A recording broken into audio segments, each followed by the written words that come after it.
Nah, sebenarnya pertanyaan paling dasar nih, cara buat screening saham dari Bang Fadil itu seperti apa sih? Apa sih indikator yang diperhatikan, Bang? Hmm, ya. Pertama indikator yang gua selalu pakai itu inflow dulu ya. Maksudnya inflow itu kayak volume biasa ya.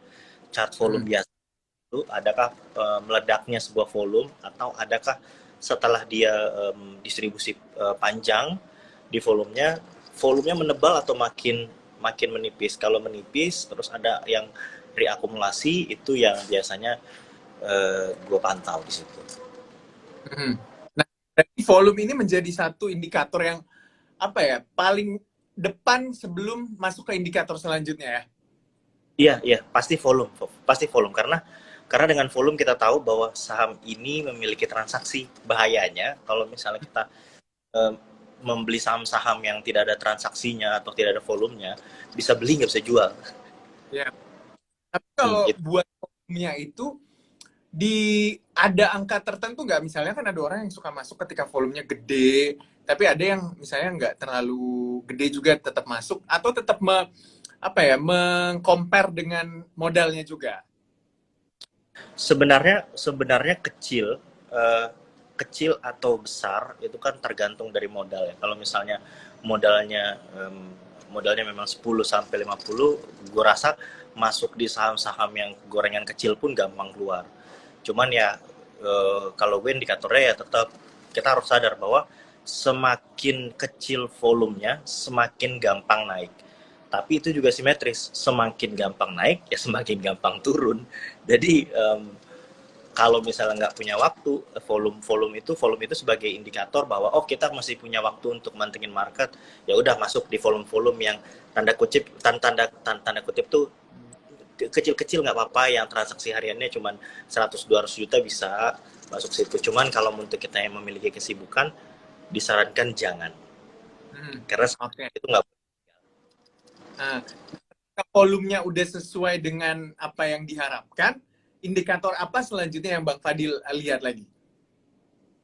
Biasanya setelah indikator volume yang anjlok gitu ya, maksudnya volume yang tinggi, spike tinggi, kita harus lihat dalam keadaannya ya. Pasti gue langsung ngecek trennya dulu. Nah, tren ini salah satunya kita nggak bisa pungkiri bahwa kita harus melihat technical.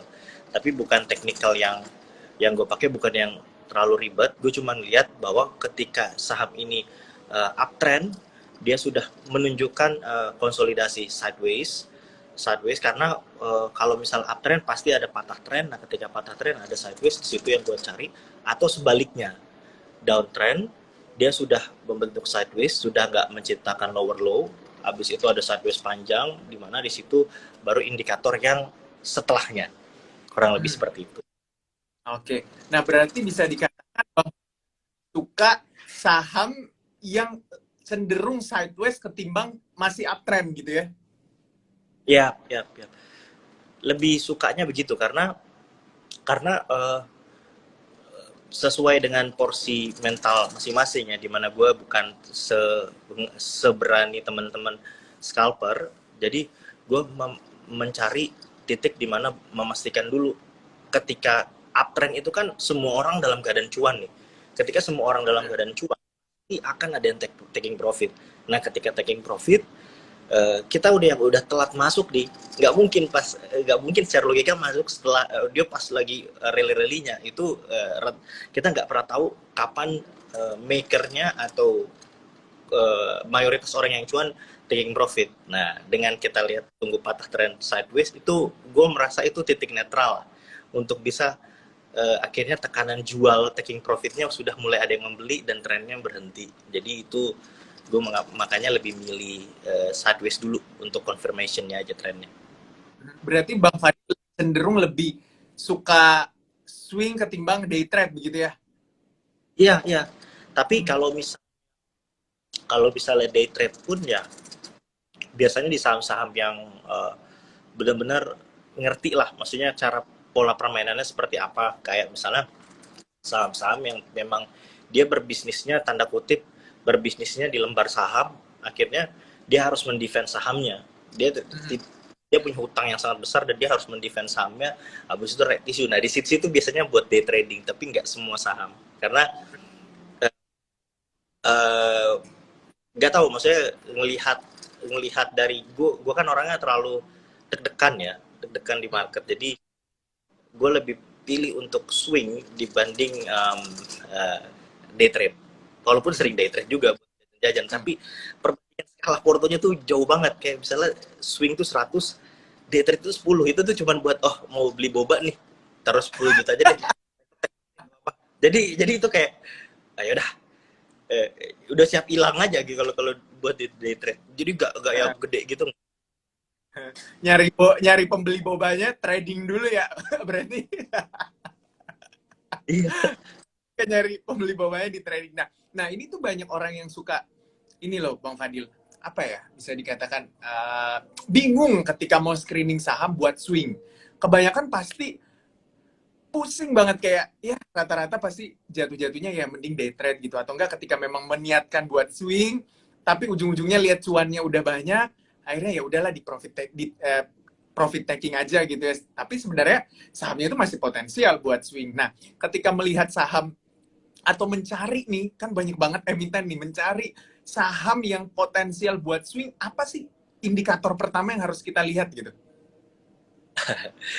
Indikator sebenarnya, sebelum kita masuk ke chart, sebelum masuk ke volume, indikator pertama adalah carilah perusahaan yang masih dipimpin oleh orang-orang yang muda dan dia masih punya ambisi untuk membawa perusahaan ini lebih tinggi. Bukan Oke. berarti bukan berarti pemuda ini akan menggoreng saham. Hanya saja biasanya dalam aksi-aksi korporasi mereka yang agak-agak atraktif itu akan menimbulkan volatilitas market, dan ketika atraktifnya itu ternyata yang membeli itu adalah institusi, di situ kita bisa ikut. Jadi kita nggak bisa tuh, maksudnya kita jangan melihat dulu bahwa kalau awal-awal screening kita lihat dulu bukan apa ya, bukan berarti sahamnya saham gorengan, semua saham gorengan itu kita masukin, enggak. Jadi kita lihat dulu kira-kira perusahaan ini dengan keadaan yang hari ini apa yang bisa tanda kutip jadi bahan sentimen di masa depannya, karena kita tahu market itu kan suka bereaksi terhadap berita-berita atau sentimen-sentimen. Nah, di situ yang kita lihat di awal. Jadi kita nggak terlalu buang waktu di saham-saham yang super gorengan, yang tanda Hmm. kutip yang isi cuman ya beatnya kadang-kadang 10.000 di pagi hari, terus pagi-pagi tiba-tiba hilang 100, itu kan itu itu cepet cuan, maksudnya itu cepet cuan, tapi lama-kelamaan akan merusak mental. Kita nggak Ya. pernah ngeliat secara futuristik. Coba sekarang kan karena orang menganggap semua gorengan, berapa berapa banyak orang nyesal sama saham GSKO ketika dari gocap naik ke 200 sekarang. Ya. Itu kan orang menganggap karena GSKO ini cuman gocap yang baru dibangun, tapi mereka kurang detail melihatnya bahwa di GSKO yang nge-breakout institusi, yang nge-breakout asing, yang reakum asing. Beda gitu. Kalau misalnya saham-saham yang tanda kutip gocap lucu-lucu kan, dia nge-breakout big player, yang menutup big player ketika ada koreksi institusi nggak ada yang mau masuk. Ya berarti sahamnya cuma lucuan aja. Ya. Oke, berarti memperhatikan, kan kalau aku lihat misalnya Bang Fadil tuh di story-nya melihat akumulasi dari big player itu menjadi indikator paling besar juga ya. Yes, yes harus. Kalau big player mungkin kita agak-agak mesti mantengin market ya.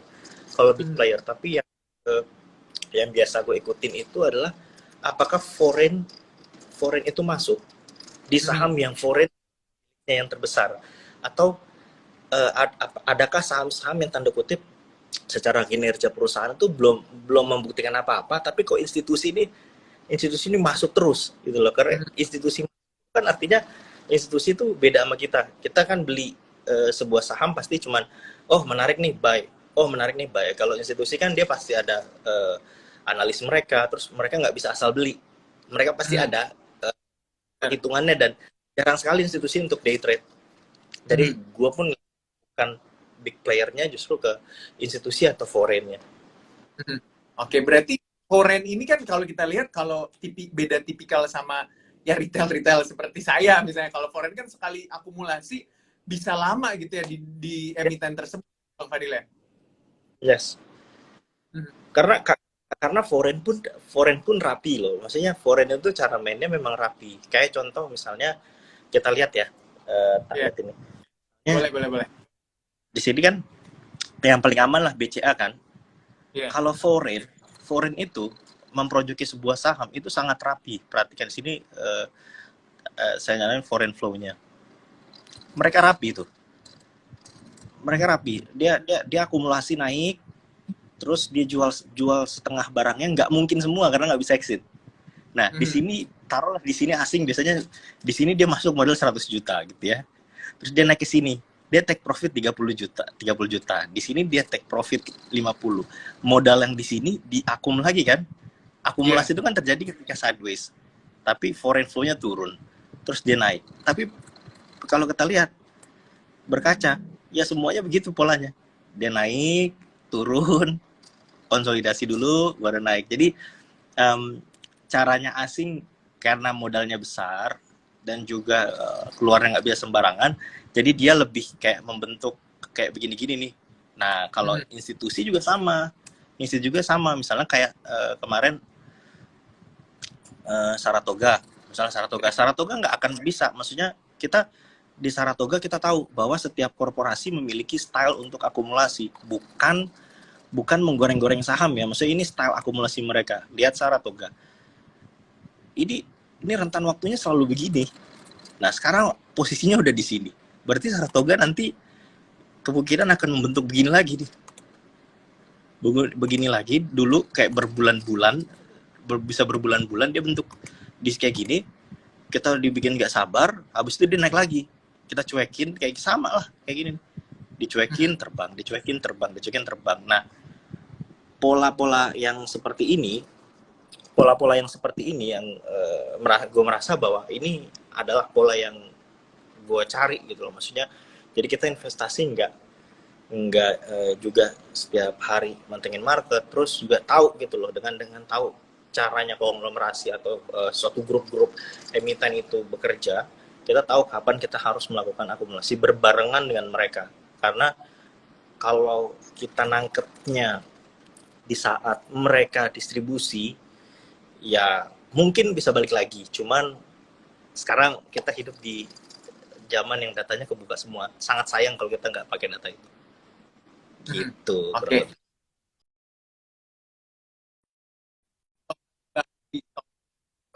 Yang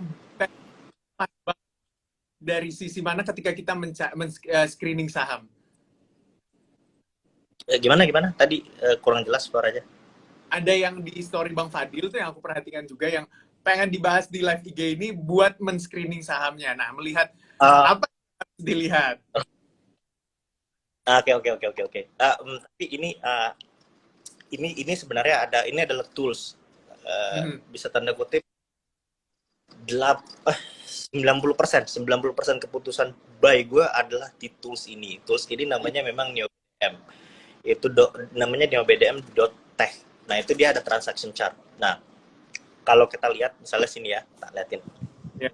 Jadi, Saya banyak yang nanya Bang Fadil, itu aplikasi apa? Aplikasi apa? Kok bisa ada jadi yang ini sebenarnya di neobdm.tech itu ya. Nanti di sini uh, di screening, di analisis itu ada transaction chart. Nah transaction chart ini biasa gue ngeliat kayak misalnya BCA nih, kayak misalnya BCA tadi kita lihat nih, oh ini BCA chartnya lagi dibanting nih, lagi dibanting. Siapa sih yang ngebuat ngebanting ini? Nah di sini kita lihat nih, di hari ini yang ngebanting itu adalah yang ngebanting, yang ibarat taking profit itu adalah foreign taking profit sama institusi di sini. Siapa yang ambil? Tentu saja tak lain tak bukan retail. Nah, data ini memang data yang di-collect oleh mesinnya Sineo BDM ini dari KSEI. Sebenarnya KSEI sebenarnya kita bisa collect datanya.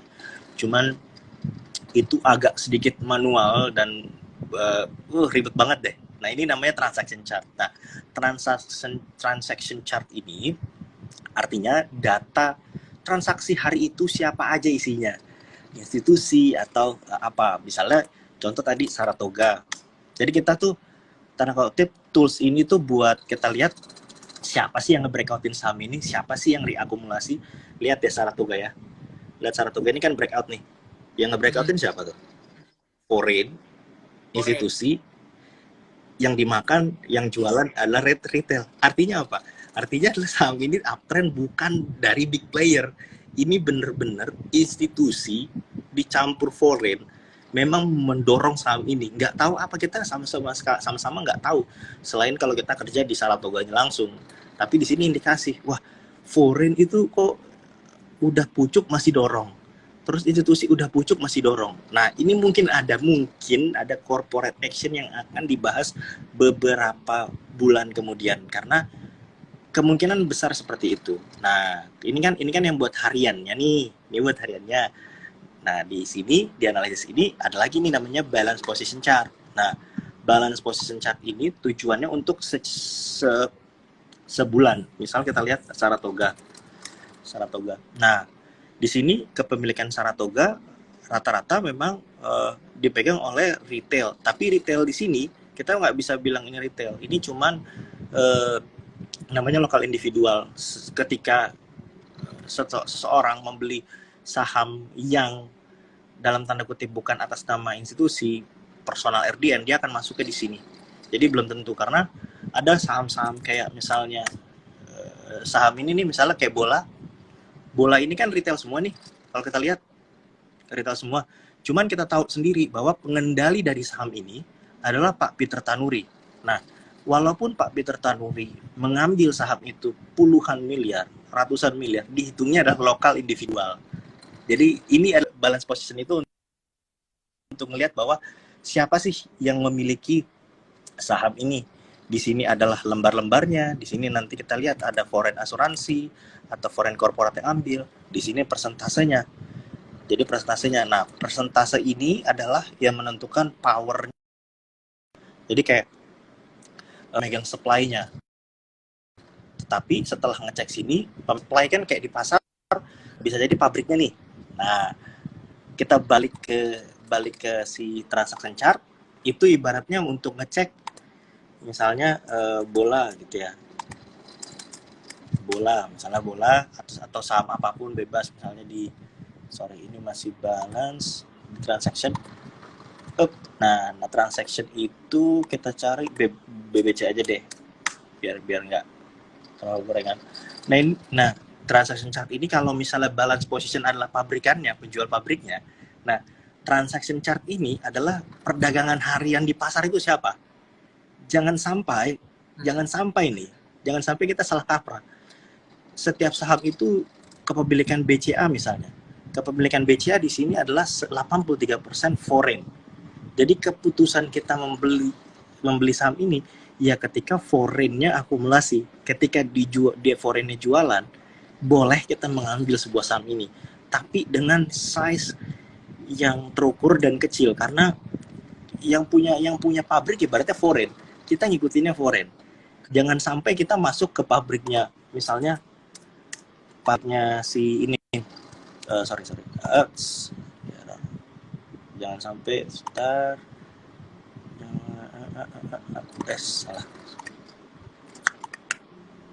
Jangan sampai kita masuk tuh ke saham misalnya kayak tadi tuh yang super volatil, misalnya bola.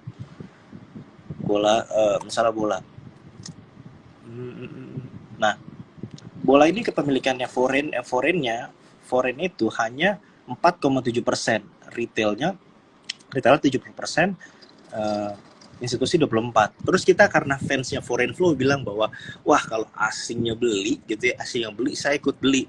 Ya itu salah kamar. Maksudnya yang dagang di sini bukan asing, yang dagang di sini adalah institusi lokal. Jadi jangan sampai saya fans berat dengan foreign flow. Terus semua saham saya beli pakai foreign flow. Salah kamar. Maksudnya belilah saham yang memang pedagangnya foreign gitu loh. Jangan sampai tuh kita tahu ini pasar kayak pasar aja ya. Kita tahu ini adalah pasar daerah, jualannya kangkung. Terus kita mau datang, mau menguasai pasar, terus menawarkan solusi ke pedagang pasar itu yang dikendalikan oleh lokal. Terus kita bilang, iya Bu, ini harus pasarnya bersih. Terus ini nggak boleh becek. Kita bikin pasar kering. Nah itu salah posisi tuh. Kita mencoba merubah pasar yang dikendalikan atau memakai pasar yang acuannya lokal, kita pakai acuannya foreign gitu loh. Jadi nanti itu nggak akan, kita akan sampai kapan juga foreign flow-nya naik, tapi kok ini saham-sahamnya nggak naik-naik ya, karena yang pemegang kendali di sini bukan foreign, yang megang teori supply and demand kan, yang megang supply terbanyak itu foreign. Nanti ada breakout, ada sebuah saham mau breakout, walaupun yang dorong adalah retail atau big player, tetap izinnya di pemegang supply. Supply-nya bilang bahwa, oh enggak, ini harga udah kemahalan, dia buang aja 10% barangnya, turun harganya. Oh, harganya terlalu kemurahan sekarang. Sisa penjualan 10% itu kan besar sekali. 10% itu dia beli 5% aja berhenti trend. Jadi jangan sampai kita salah kandang lah, tanda kutip salah kandang untuk ngekor sebuah flow. Kurang lebih seperti itu. Ya berarti ngelihat siapa pedagangnya di dalam ya, jangan sampai salah masuk kamar nih. Ternyata yang jualan bukan foreign gitu, yang jual beli di dalamnya bukan foreign, ternyata lokalan aja gitu kan. Jadi memang memperhatikan benar-benar hal itu ya. Ini yang menjadi apa ya? Penentu 90% Bang Fadil buat beli satu saham. Yes, yes, karena gini, uh, gue tuh kan nggak mau, gue tuh cuman logikanya simple. Dia yang ketika misalnya ada foreign bisa nabrak nih, foreign dananya bisa nabrak sampai sampai misalnya arah 3 kali. Kalau pengendalinya institusi, ini kan punya misalnya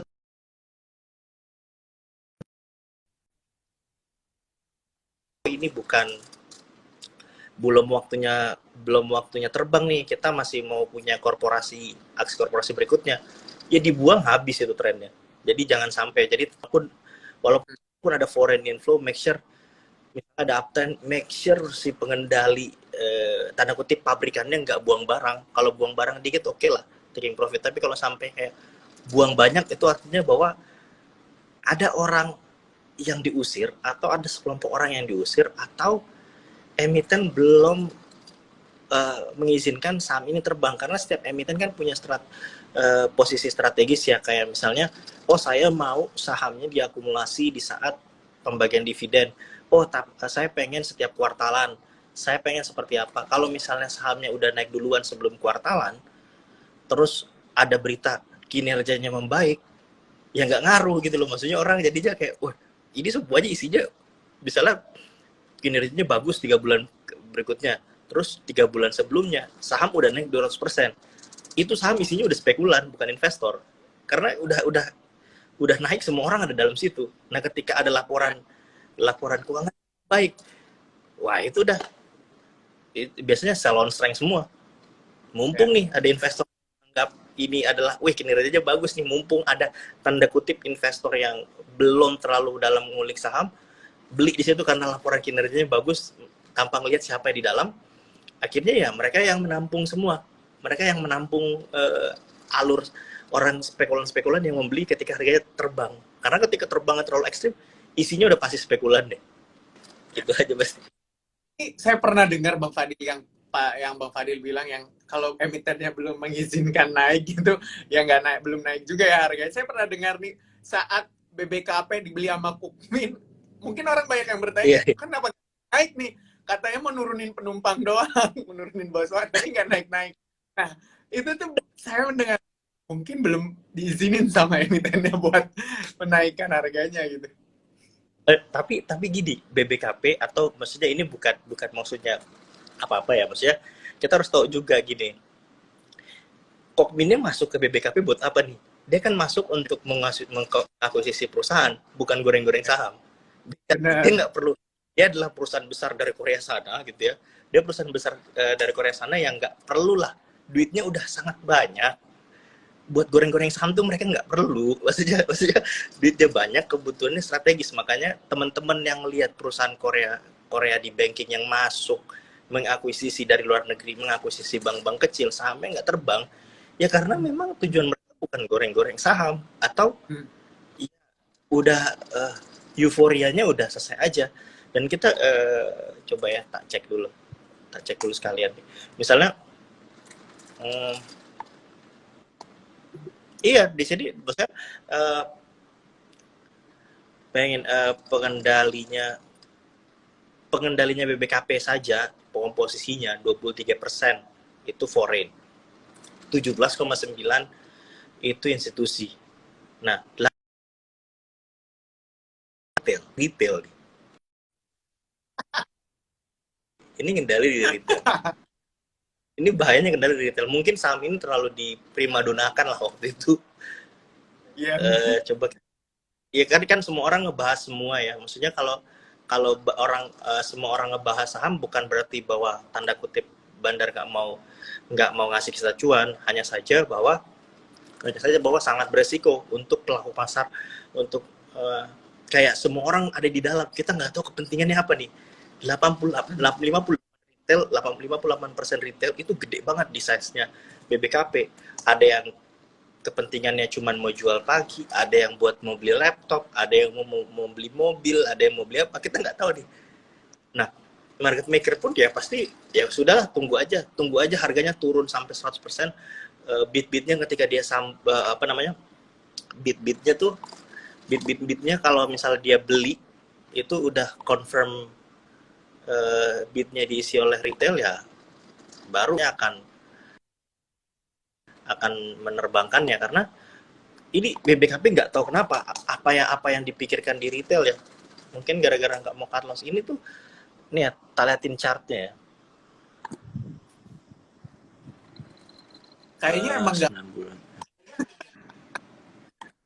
ini nggak mau loh, maksudnya ini tuh retailnya nggak mau loh. Bayangin, foreignnya udah buang terus-terusan, retailnya dia masih bilang ini akan menjadi besar nantinya, foreignnya buang.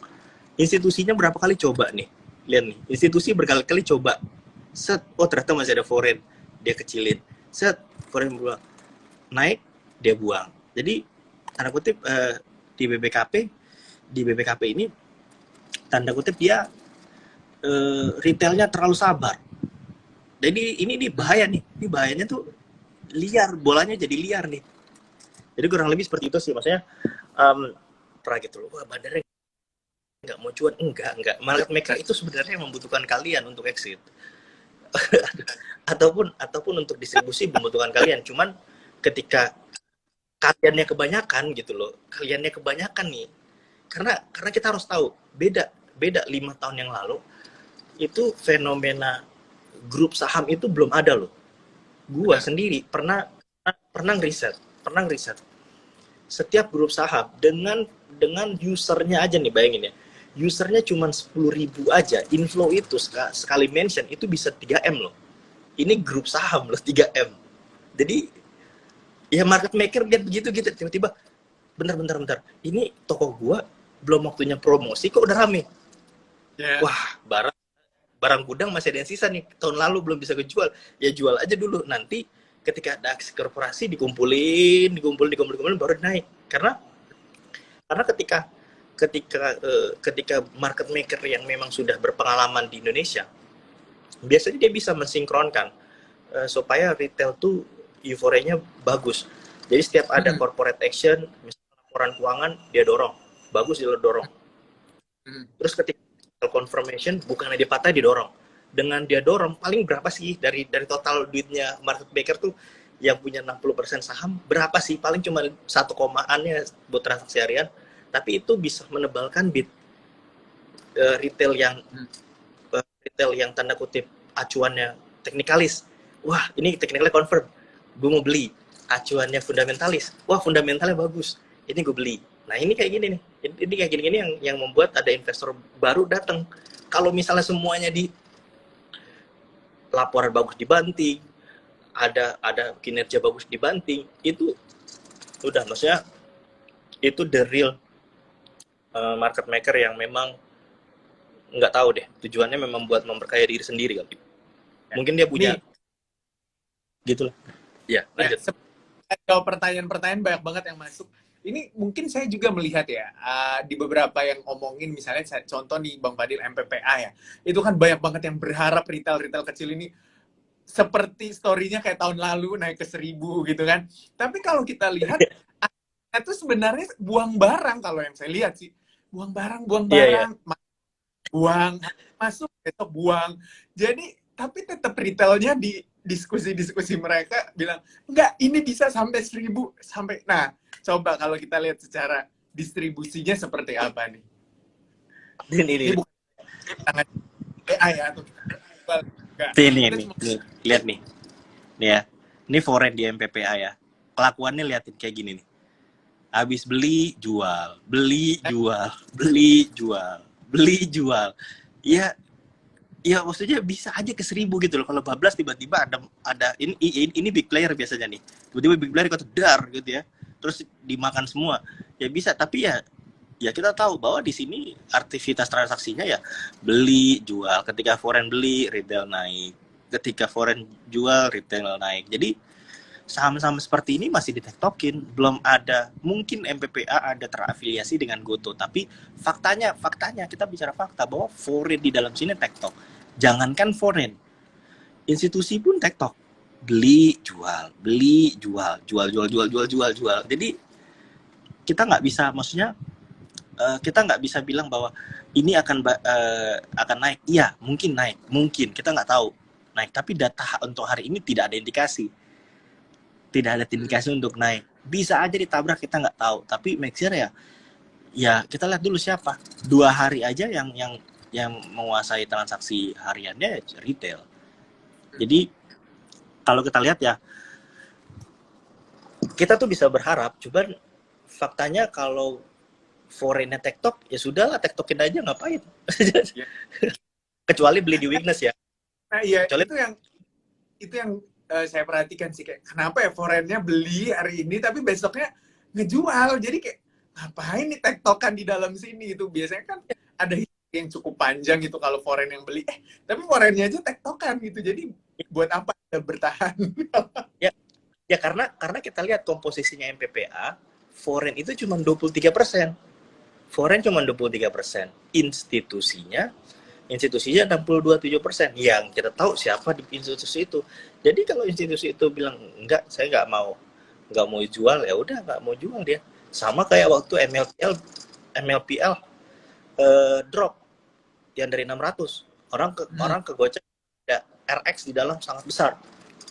Tapi faktanya institusinya buangnya gede loh. Kalau kalian ngecek di tahun itu, ini di sini datanya udah keriset 3 bulan doang ya. Waktu itu gede banget, dan nggak lama ketika institusi itu ngejual, nggak lama ada berita loh. 3 hari setelahnya itu ketika patah tren bikin gap banyak itu di MLPL, berita keluarga John Riyadi ngejual saham MLPL. Wah yo loh. Kalau udah kayak begitu, yang bikin gap, yang punya nih. Terus kita mau bilang bahwa enggak, menurut teori teknikal, kalau gapnya ada gap, itu akan ketutup. Akan menutup gapnya. Bisa. Cuman kita tahu yang bikin gap nih keluarga yang punya nih. Masa yang punya kamu mau lawan? Maksudnya dia aja bilang, oh iya, sepertinya hari ini MLPL sudah ketinggi, saya jual dulu deh, bikin gap. Gap itu kan terjadi karena yang punya duit banyak ngejual borok, terus nggak ada yang pembeli yang mampu menahan laju gap itu. Ya, kita harus wise di situ. Kalau misalnya gap terjadi hanya karena big player buang barang, institusi mengambil ulang di gapnya perlahan-lahan, itu bisa kita asumsikan bahwa nanti gapnya akan tertutup. Tapi kalau misalnya kita lihat kasus MLPL, gapnya akan tertutup di 500-an.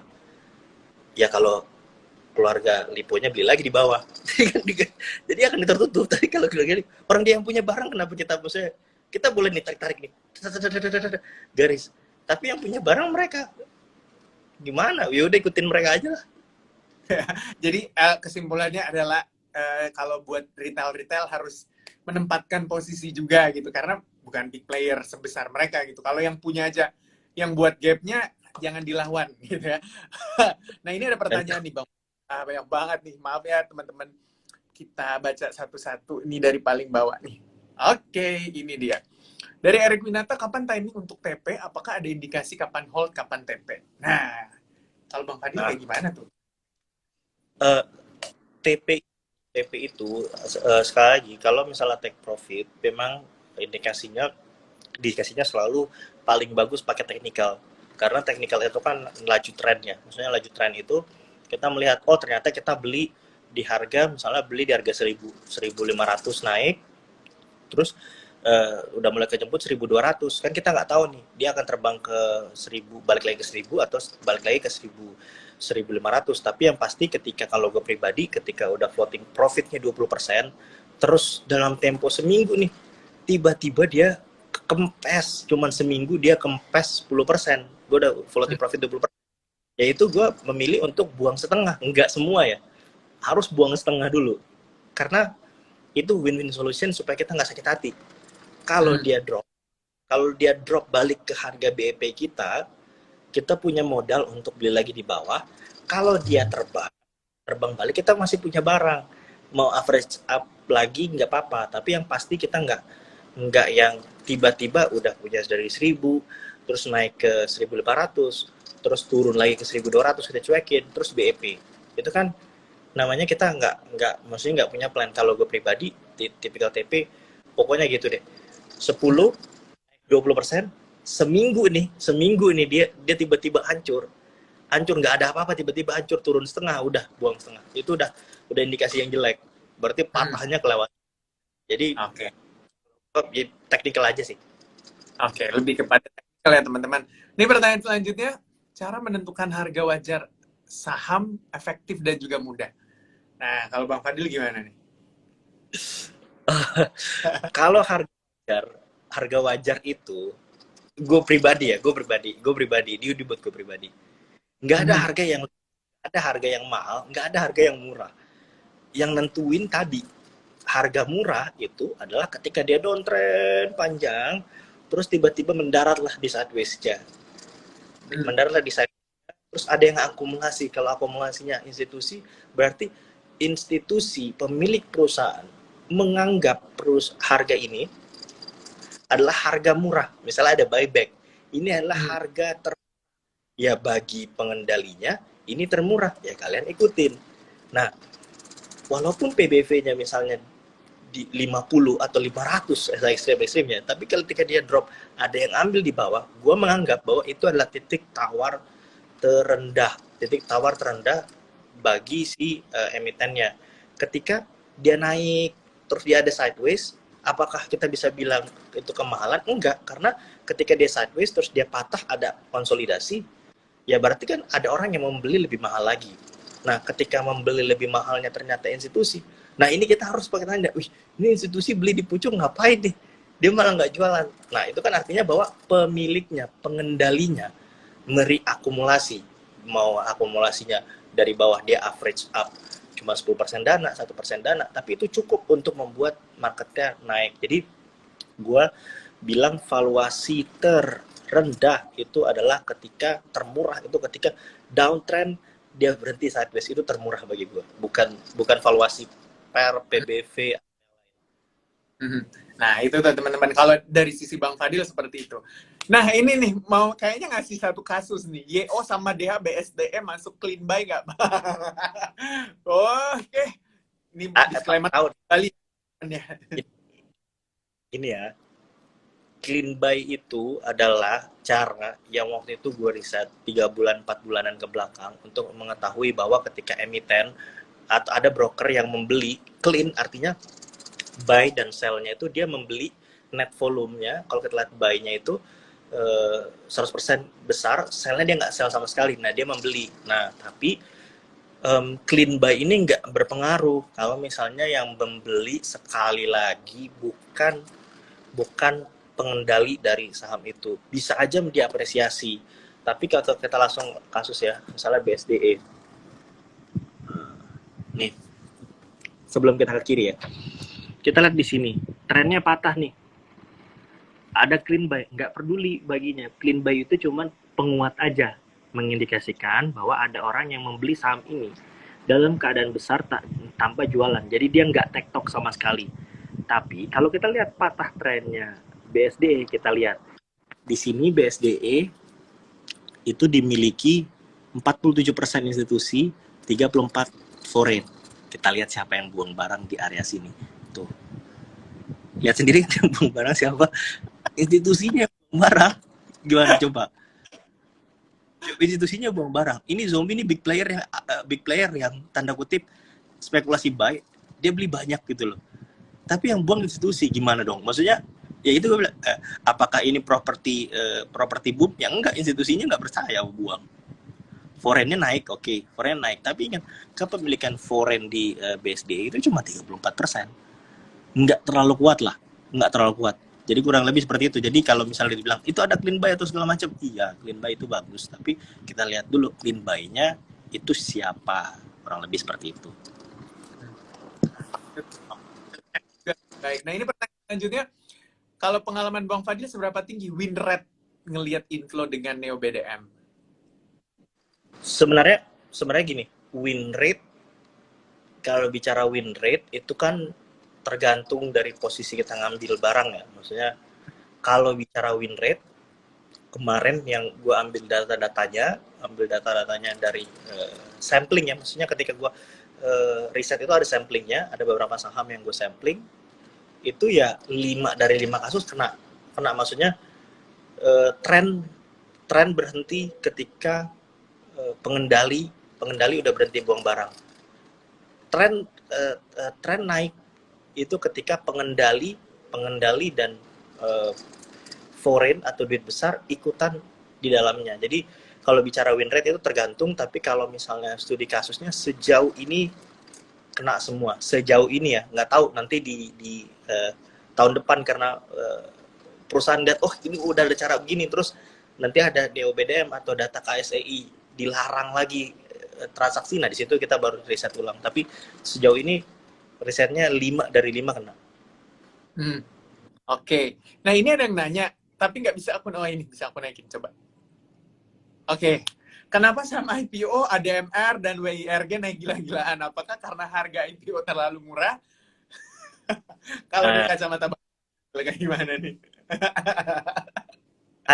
Itu, kalau kalian perhatiin, ADMR itu dari awal itu, nih ya, kita langsung cat aja deh, maksudnya biar tidak spekulasi ya. Nih. Lihat ya, kita lihat dari kacamata sini dulu deh, yang awal ya. Nih, ya.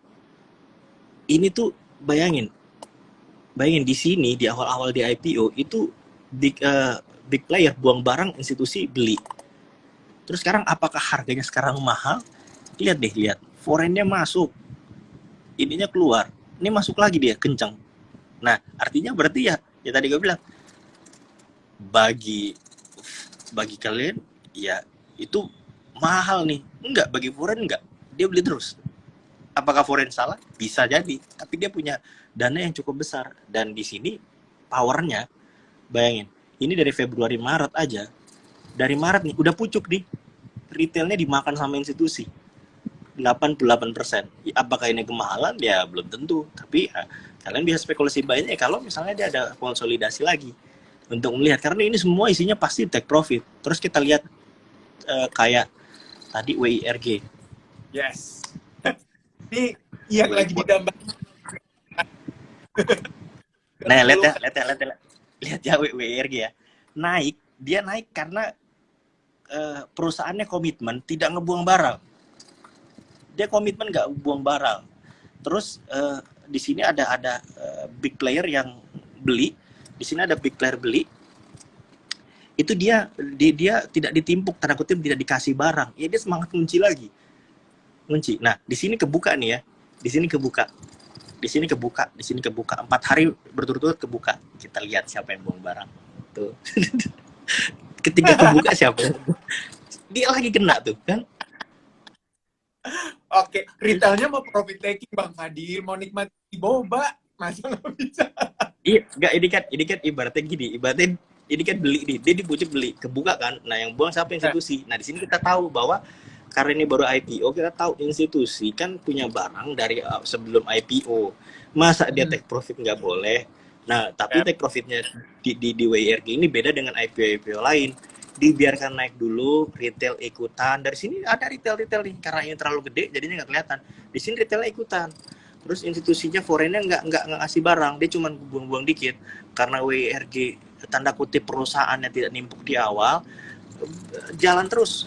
Nah, ada timpukan di sini taking profit ya wajar lah. Ini udah naik 400%, masa orang nggak boleh taking profit sedikit. Tapi kebetulan karena retailnya kurang menganalisa memang, jadi yang kena retail lagi. Karena dia lihat beritanya, orang-orang posting, aku cuan 400% loh, aku cuan 500% loh. Dia FOMO gitu loh.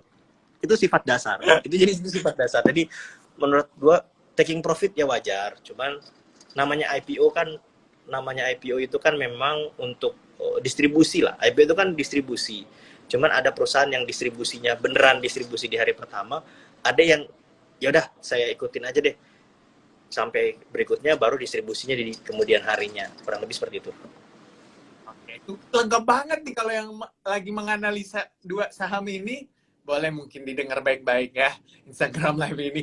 Ini ada yang nanya, apakah Bang Fadil lebih memilih ikut mengejar saham yang all time high atau ya lihat yang konsolidasi? Tapi tadi udah dijawab ya, yang konsolidasi gitu ya rata-rata, yang cenderung sideways. Yes. Apapun itu ATH trend. Nah, tapi gini, untuk ATH agak beda ya.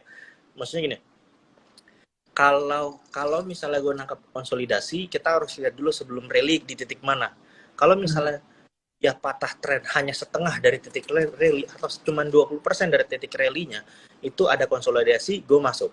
Tapi kalau dia patah trennya sampai balik ke posisi sebelum rally, gue nggak akan masuk karena itu akan susah sekali.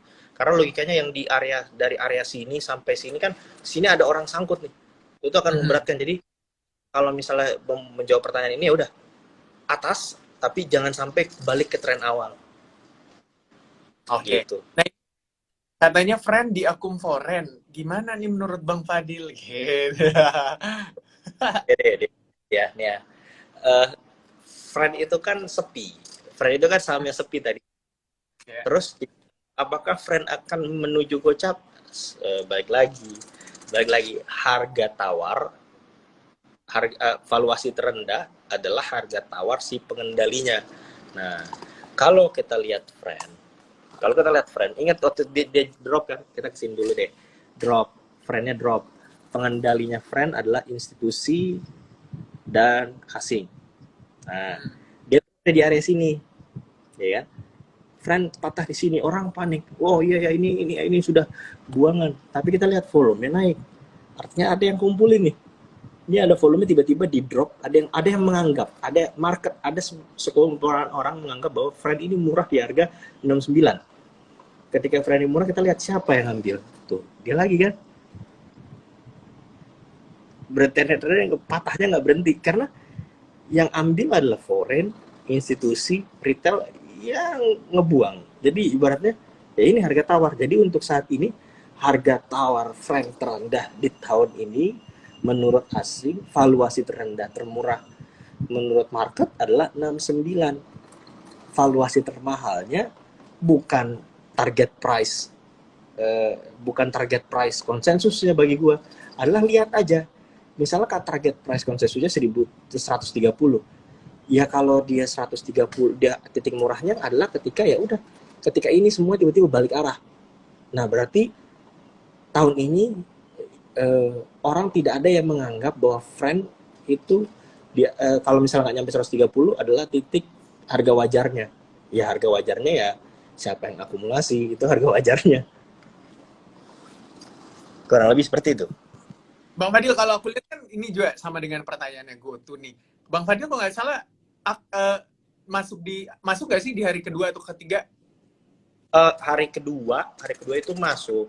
Cuman karena kita data broker summary ditutup, karena ada di chart kalau salah di chart 5 menitannya, hari pertama masuk nih. Karena chart 5 menitannya tuh ada konsolidasi di area 382. Nah, ketika ada konsolidasi, dia spike, terus dia balik, gue membeli lagi dengan porsi yang terukur. Tapi harinya, karena kita by data nih, karena belum ada data transaction chart-nya kan, hari kedua, itu tiba-tiba volumenya spike, terus dia konsolidasi di bawah, tapi volumenya semakin tinggi. Karena volumenya semakin tinggi, kebuang semua. Tetapi besoknya atau apa ya, kalau nggak salah besoknya apa, hari kedua gitu udah ada data transaction chart-nya, ternyata institusinya ikutan beli nih. Institusi udah mulai ikutan beli. Gua nyebar lah antrian-antrian di Goto tuh di titik lowest kemarin. Low-nya kan kemarin tuh kalau nggak salah di 360 disebar semua tuh, Bran. Jadi sebar semua 360. Jadi mau masuk size-nya 100%. Di 360 tuh size 20%. Terus di bawahnya itu sampai ARB itu semua antrian tuh. Piramida. Jadi misalnya masuk 100 juta nih, di sininya 10 juta, di sininya 30, di sini 60. Di sini tambahan lagi kan di bawah kalau ARB. Ternyata ketika kemarin institusi sudah mulai beli, dia langsung tertarik ke 400-an berapa gitu ya. Terakhir tuh 300 berapa gitu ya. Dia tertarik, ya sudah, yang kejemput Goto akhirnya cuman 10 jutaan ya, cuman jadi kayak gitu. Kalau gue pribadi kayak gitu. Jadi Goto gue dari awal bilang, maksudnya Goto ini size-nya besar, size-nya sangat besar. Ketika ada distribusi, kita mau lihat siapa yang beli. Walaupun ada opsi green shoe, gue pribadi gue cuekin. Yang gue mau tahu adalah Goto katanya bagus nih. Gue mau lihat kalau ketika dia koreksi di harga, misalnya taruhlah Goto koreksi ke 200. Kalau misalnya sebagus itu Goto, pasti untuk institusi perebutan. Kalau ini project distribusi yang katanya ya cuman promonya aja yang bagus, pasti dia turun, institusi nggak mau ambil. Sejauh ini datanya dari data yang kita lihat, Goto 3 hari ini itu masih menarik karena institusi ketika dia koleksi di area lowest kemarin. Nah, tanda kutip dalam seminggu ini ya Goto masih bagus karena institusi kebukti ternyata tidak mendistribusi begitu. Hari pertama distribusinya kencang, tapi setelah hari pertama distribusi, hari keduanya dia reakumulasi. Ini indikator yang baik, tapi ketika dia balik arah, kencang tiba-tiba, institusi kan banyak nih, dia balik arah, pecah kongsi gitu ya, ternyata dia jualan setengah lagi kayak buka. Ya kita kabur aja dulu.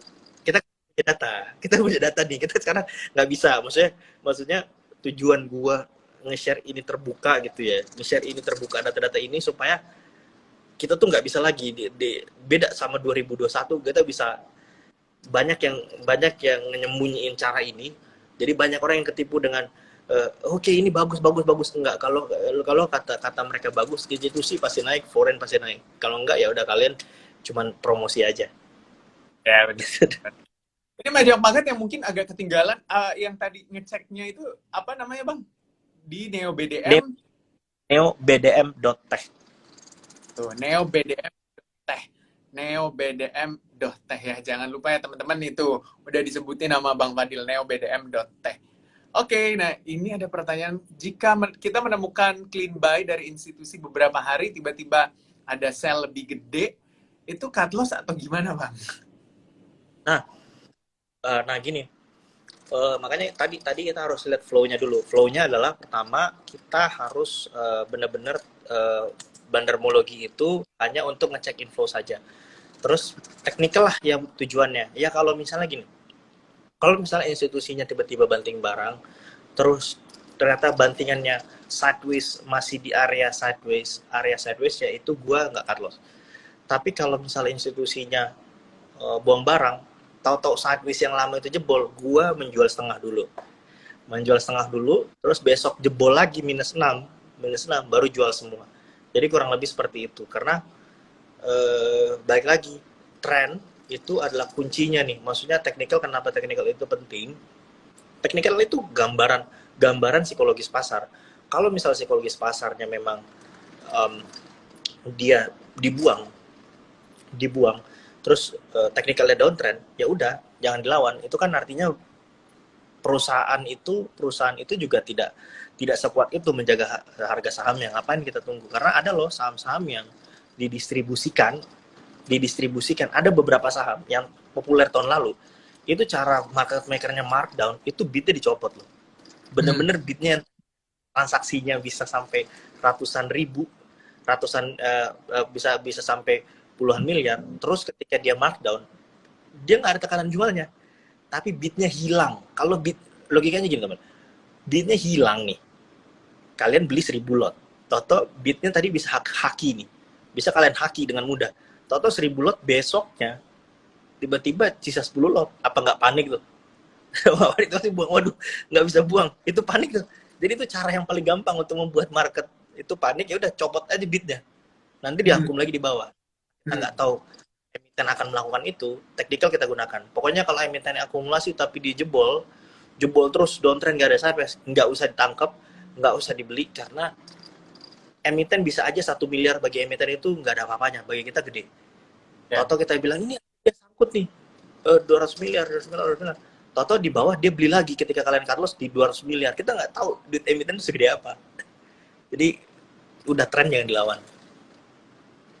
Nah ini cara ngebedain exit atau markdown itu seperti apa, Bang?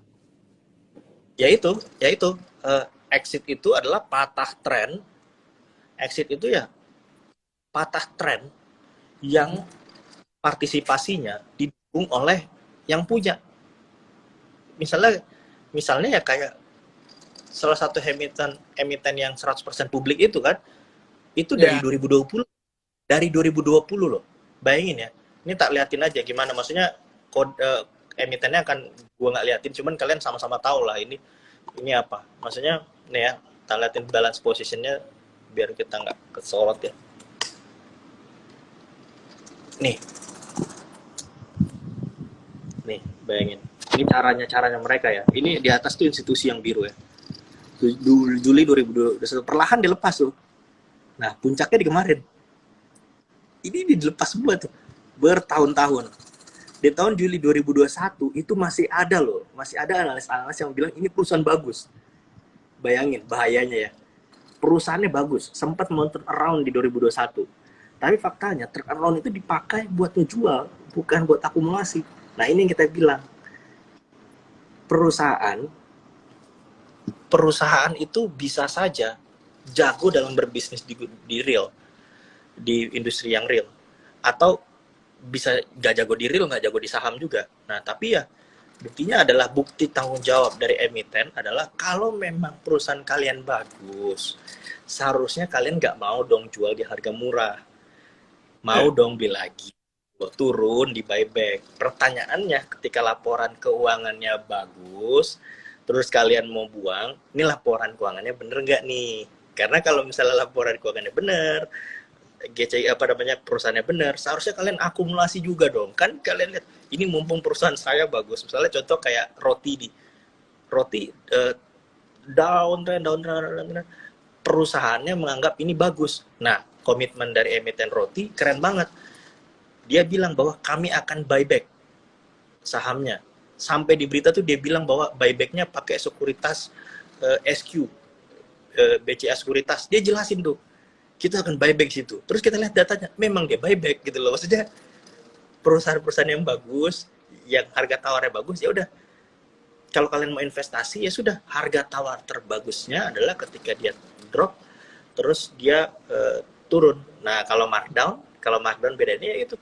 Markdown kalau institusinya buang, berarti itu adalah benar-benar distribusi. Kalau misalnya markdown institusinya buangnya cuma sedikit, ya itu bisa dianggap markdown. Tinggal lihat hari berikutnya. Kurang lebih seperti itu. Nah ini yang bertanya soal Neo BDM nih, itu datanya real time atau EOD, dia end of day. Makanya kayak tadi cerita Goto kan, gue awalnya lihat siapa volume, wih itu jebol nih, buang. Karena ya data yang kita lihat kan volumenya dulu, volume jebol, buang terus. Kenapa gue buang setengah? Karena kita nggak tahu setelah EOD ini siapa yang buang. Ya ternyata yang buang cuma big player, terus institusi nampung. Ya 50% yang kita bawa pulang ini siap-siap lagi nih. Kita melakukan pencicilan lagi. Kurang lebih seperti itu. Oke. Ini yang bertanya kalau institusi yang dimaksud itu institusi lokal atau asing nih, Bang Fadil? Kita kan institusi itu cara dari kalau kayak SEI kan dia cuma taruh institusinya ada asing dan lokal ya. Kita lihat saja institusinya. Kalau misalnya dia naiknya beriringan, dengan institusinya, berarti institusinya asing. Kalau dia naiknya, misalnya foreign-nya naik, tapi institusinya nggak naik, ya udah foreign-nya ya berarti foreign lokal yang duitnya banyak. Kurang lebih seperti itu. Oke, ini karena waktunya udah mau habis, ini ada pertanyaan terakhir, lagi mantau apa, Bang? Eh, sekarang tetap tetap tetap eh, tetap buat trading, buat Goto itu lagi dikerjain, maksudnya bisa manfaatin volatilitas itu enak banget. Beli merah jual, beli merah jual, karena memang mereka katanya kan mau green shoe. Ya sudahlah, kalau dekat-dekat harga-harga IPO spekulasi buy aja. Masalah kalian mau jual nanti hold itu spekulasi buy aja. Tapi kalau sekarang kalau misal ditanya mantau aja apa, itu lebih ke ada perkapalan tapi Wah, yang belum oke. naik. Ya, Perkapalan yang perkapalan belum, ya. Garis perkapalan bawain yang belum. jalan.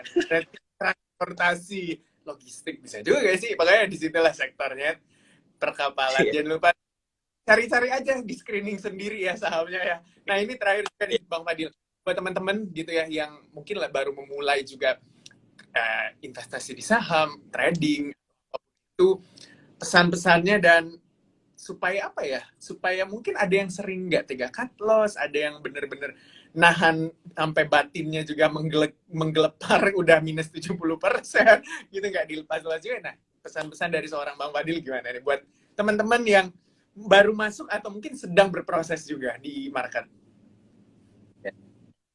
Pertama, jangan kecepatan bakar jembatan. Mhm. Pertama itu dulu. Pertama, jangan kecepatan bakar jembatan.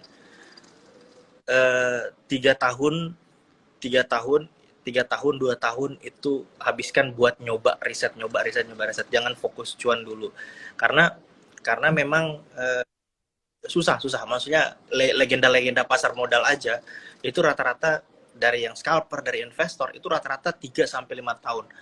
Dan kalau kalian memutuskan untuk memang full time, make sure kalian sudah punya hit rate yang cukup tinggi yang bisa membuat kalian survive. Karena saham investasi yang beresiko, masuklah dengan duit yang kecil. Kalau belum ngerti, jangan mau cepet kaya, karena kalau cepet kaya itu yang membuat orang-orang ketipu sama investasi bodong.